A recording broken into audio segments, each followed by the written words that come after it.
नमस्कार बच्चों। आज की इस ऑनलाइन क्लास में हम पढ़ रहे थे रहीम। क्या पढ़ रहे थे? रहीम पढ़ रहे थे। रहीम में हमने रहीम के परिचय पढ़ लिया था कि रहीम का पूरा नाम अब्दुल रहीम खाने खाना है और ये अकबर के संरक्षण में रहे थे। ठीक है, आदि बातें हमने जान ली थी। बैरम खां के यहाँ पैदा हुए थे और लाहौर में इनका जन्म स्थान है। इनकी माता का नाम सुल्ताना बेगम है। ये सब चीजें हम पढ़ चुके हैं। इसके बाद हम करेंगे अर्थ। आज हम 5 दोहों का अर्थ करेंगे और इनकी आपको व्याख्या करनी है और साथ के साथ ये आपको याद भी करना है, क्योंकि अब मैं किसी भी समय आपका टेस्ट ले सकती हूँ। टेस्ट के लिए आपको बुला सकती हूँ। ठीक है।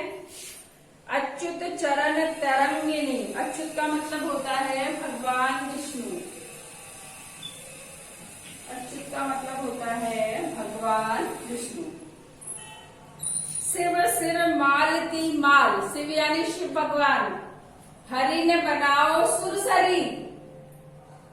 हरि ने बनाओ सुरसरी। सुरसरी आया गंगा के लिए।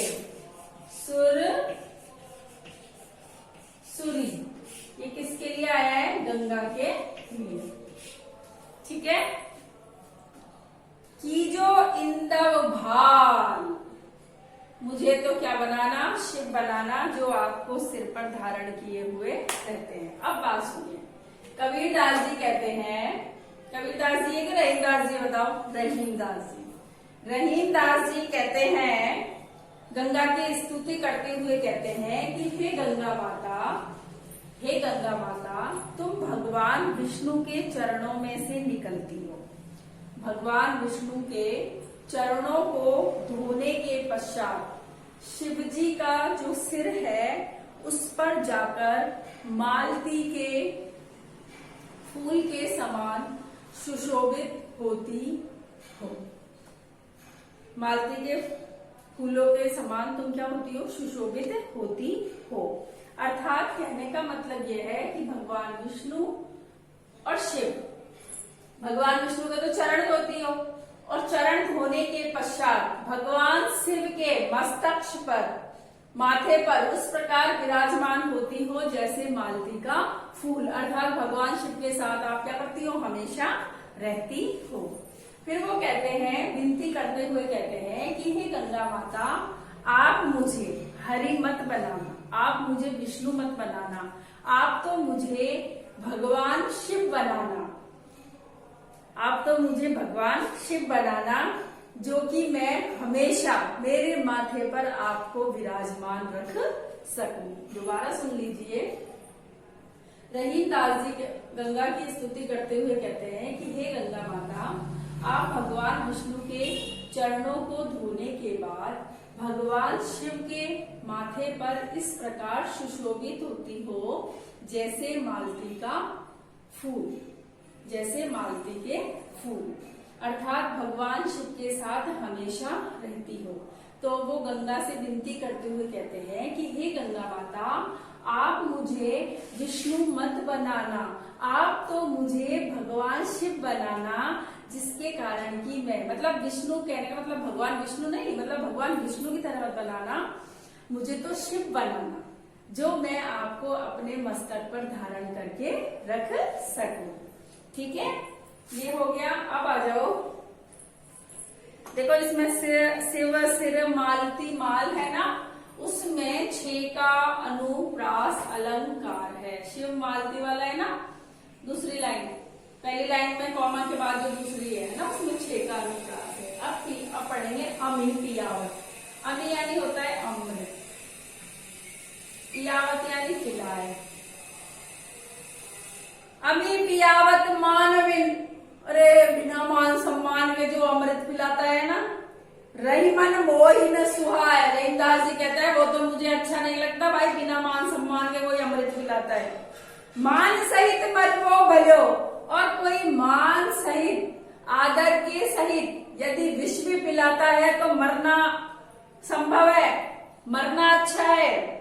जो विष दे बुलाए, जो जहर देकर के भी, जहर भी देकर बुलाता है, यानी जो मान सम्मान देकर के बुलाता है उसके लिए तो जहर पीना भी अच्छा है। बिना मान सम्मान के तो अमृत भी बेकार है, अर्थात अपना स्वाभिमान तो होना ही चाहिए। अब सुनो, अमी पियावत मान बिन। कवि रहीमदास जी कहते हैं कि कोई मुझे बिना मान सम्मान के अमृत भी पिला दे तो वह मुझे अच्छा नहीं लगता है, वह मुझे अच्छा नहीं लगता है। मान सम्मान मान सहित मरवो भलो, जो विष दे बुलाए। लेकिन कोई मान सम्मान के साथ यदि मुझे विष भी पिला देता है तो मुझे मरना स्वीकार है, लेकिन मुझे अपमान स्वीकार नहीं है। दोबारा सुनिए, रहीमदास जी कहते हैं कि यदि कोई मुझे बिना मान सम्मान के अमृत भी पिलाए तो वह मुझे अच्छा नहीं लगता है, और कोई आदर सहित यदि मुझे विष भी पिला दे तो मुझे मरना मंजूर है, मरना अच्छा लगता है, लेकिन मुझे मान सम्मान पसंद है, अपमान अच्छा नहीं लगता है। आगे क्योंकि बात समझ में कि भाई मान सम्मान से तो कुछ भी संभव हो सकता है, यानी अगर कोई विष भी पिलाए तो उसको भी हम ग्रहण कर सकते हैं, लेकिन अगर अपमान करके कोई हमें अमृत भी पिलाए तो वो अच्छा नहीं है। अब देखिए, कदली सीप भुजंग, कदली सीप भुजंग मुख स्वाति एक गुण तीन, जैसी संगति बैठिए ते सोई फल दीन। देखो, कदली यानी होता है केला, भुजंग यानी होता है सर्प, स्वाति यानी स्वाति नक्षत्र की बूंद, तेसोई यानी वैसाही, फल यानी परिणाम, और दीन यानी मिलता है। दीन यानी मिलता है, दीन यानी मिलता है। देखिए, कवि कहता है, कवि रहीमदास जी कहते हैं कि केला, सीप और शाम तीनों के मुंह में स्वाति नक्षत्र की बूंद जाती है। स्वाति नक्षत्र की एक जैसी बूंद जाती है, लेकिन एक जैसी बूंद के परिणाम अलग अलग होते हैं। जब स्वाति नक्षत्र की बूंद केले पर गिरती है तो कपूर बन जाती है, कपूर बन जाती है, ठीक है। और सीप में पड़ने से मोती बन जाती है, और भुजंग अर्थात सांप के मुंह में पड़ने से विष बन जाती है। तो कहने का मतलब है, जैसी संगति में हम रहते हैं वैसा ही परिणाम निकलता है, अर्थात अच्छी संगति में रहना चाहिए। दोबारा देखिए, रहीमदास जी कहते हैं कि केले, सीप और शाम तीनों पर स्वाति नक्षत्र की एक जैसी बूंद गिरती है, लेकिन तीनों के परिणाम अलग अलग होते हैं। जब स्वाति नक्षत्र की बूंद केले पर गिरती है तो कपूर बन जाती है, सीप पर गिरती है तो मोती बन जाती है, और सांप के मुंह में गिरती है तो जहर बन जाती है। अर्थात हम जैसी संगति में रहते हैं वैसा ही परिणाम निकलता है। हमेशा अच्छी संगति ही करनी चाहिए, ठीक है। ये हो गया अपना 3 कंप्लीट। अब है कही रहीम।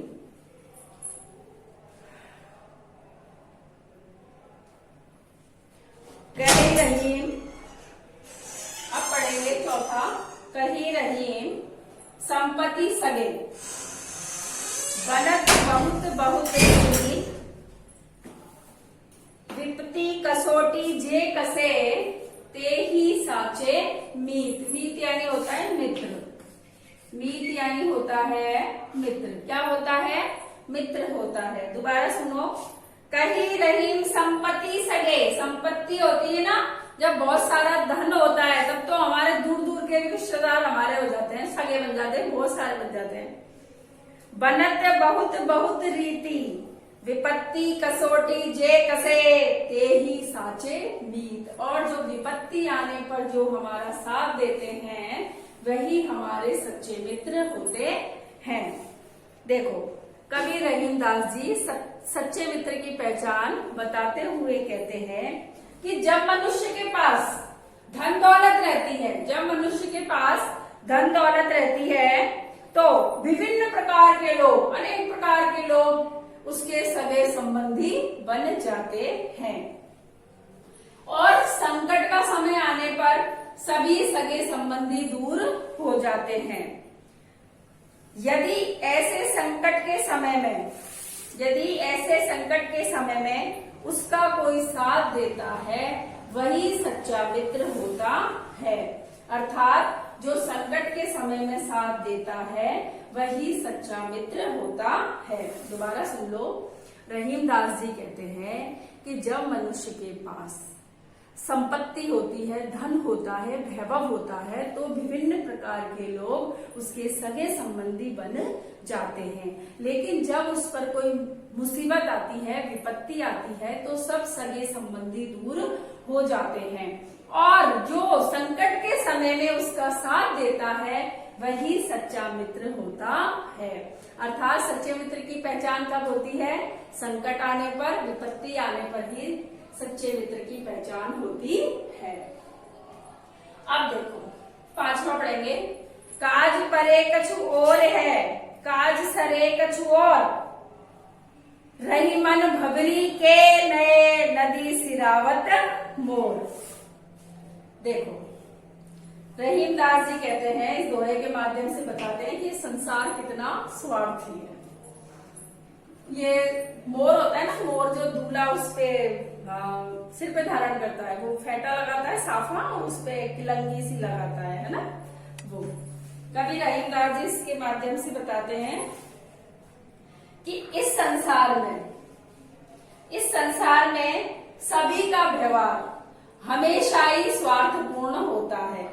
इस संसार में सभी का व्यवहार हमेशा ही स्वार्थपूर्ण होता है। जब मनुष्य को कोई काम पड़ता है तो वह अपनापन दिखाने लगता है और जब मनुष्य का काम निकल जाता है तो वह सब कुछ भूल जाता है।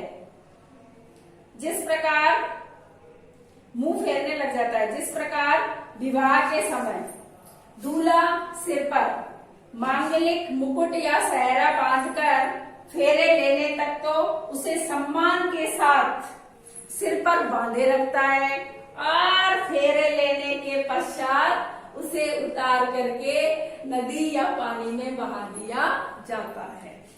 दोबारा सुनो। रहीमदास जी कहते हैं कि ये जो संसार है ना वो कैसा है? स्वार्थी है। कैसा है? स्वार्थी है। कैसे स्वार्थी है? जब कोई काम पड़ता है तो वह अपनापन दिखाने लग जाता है और जब काम निकल जाता है तो सब कुछ भूल जाता है। जिस प्रकार विवाह के समय जो दूल्हा होता है वह फेरे लेने तक अपने सिर पर सहरा अर्थात मोर को बांध करके रखता है और जैसे ही फेरे हो जाते हैं, फेरे लेने के बाद वह जो सिर पर जो साफा या मोर धारण किए हुए रहता है उसको नदी में या पानी में बहा देता है। भाई जब तक फेरे नहीं हो तो सम्मान के साथ उसको सिर पर बांधे रहेगा, जैसे ही फेरे हुए उसको पानी में बहा दिया। ये हो गए अपने 5 दोहे। आज मैंने इन 5 दोहों का आपको अर्थ बता दिया है। अब आपको इन 5 दोहों की व्याख्या करनी है। आप डायरी नोट कर लीजिए। आप डायरी में क्या नोट करेंगे?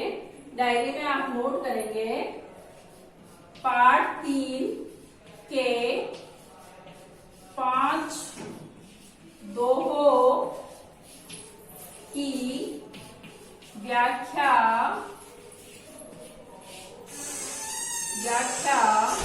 करो व याद करो।